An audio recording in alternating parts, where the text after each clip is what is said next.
Hi, my name is Courtney Potter, and I'm here to talk to you all about the importance of languages becoming extinct. Without language, we cannot communicate or understand. We need language to talk to people, to understand people. Language is not just important to speak, it's a key to people's culture. Without language, we can't understand people. Why are languages dying? We have dominant languages such as English that are people need to speak English or think they need to speak English to get into schools or get jobs and examples like that. So more people are learning to speak English than some of the less dominant languages that are dying. Also, conflict is a big thing for languages dying. Often there's only a handful of people that speak a language. Sometimes it's only two people, and those two people somewhere down the line got in a fight and don't want to speak to each other anymore. So when they die, that language dies with them. Also, non-usage, like I said, only a handful of people speak the languages, and sometimes those people live very far apart from each other, so they don't get the practice to speak the language on a daily basis. So over that time, people forget things, and then the language dies. Another big factor is war. Oftentimes when there is a war, when countries take over other countries, they force the civilians to learn a new language and don't let them speak their original language. So that's another big reason why languages disappear. And oftentimes some of these extinct languages, we have them written down, but we don't have anybody that understands them or they can't read them. Maybe they can read them, but they can't speak them. So that's a big deal. Here's some interesting facts for you. 43% of all the languages in the world are in trouble right now of becoming extinct. We will lose 50% of all languages in the world by the end of the century. 50%. That's half of our languages will be gone. The USA alone has 54 languages that have already become extinct, many of those being Native American languages that are gone. When the Europeans arrived here in the United States, there was over 300 different languages spoken here, and now there's only 175. And again, many of those being Native American languages. A language dies every 14 days. Every 14 days, we lose a whole nother language.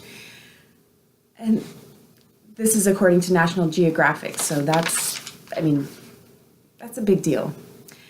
I had the pleasure to meet, I think it was around 2011, to meet a man named Chester Nez. Chester was a Navajo, born in New Mexico in 1921. Chester is his American given name that was given to him in elementary school. Chester was forced to go to an American boarding school where he was actually beaten for speaking his Navajo language. Beaten. So it's just amazing that people are punished for speaking their national language. But so because of this, Chester joined the Marines at a very young age, and him and 29 other fellow Marines, Navajo Marines, devised a language that was a combination of Navajo and English, and it was basically an unbreakable code talk that they used to transmit their messages, and it was never able to be broken by the Japanese. And many people believe that because of this Navajo code talk, that the Japanese were not able to defeat the U.S. in the South Pacific and during World War II, and therefore, it made history. In 2001, Chester and the last four living code talkers received the Congressional Gold Medal from George W. Bush. and which is great because it recognized how important that they were in our history. The Navajo language is a very complex language that they say is almost impossible to learn if you're a non-Navajo speaking person. So that was very important for World War II. Chester unfortunately died in 2014. He was, I think, 94, 92. And with him, that language has gone.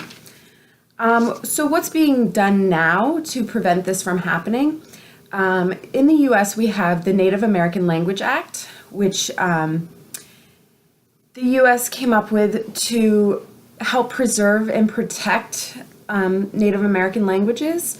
So it's, they're working on it. It's kind of a new act, so there's a lot that still has to be done, but they're helping to keep the languages alive.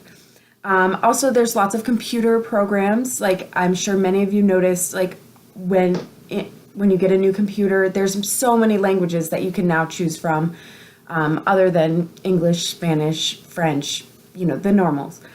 So there is also other computer programs that help preserve the language, whether it be written or orally, which is important because anybody can write down words, but you need to hear them. You need to see how somebody forms their face when they pronounce a word. It's little things like that that are really important, and that can be the end of a language if you don't have that.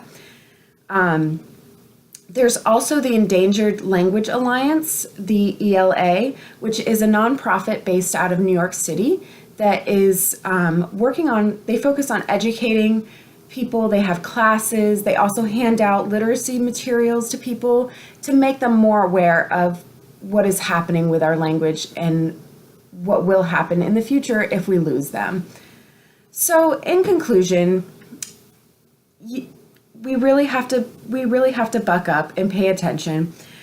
It's not just words that are disappearing, we're losing history. So I think everybody needs to do their part to pay attention and look into these dying languages. Like, it's just important. I never even thought about it until I met Chester, and he really opened my mind to this issue that we have. So I really suggest everybody check out the Endangered Language Alliance, because they are a great organization and they have lots of information. So thank you. Bye.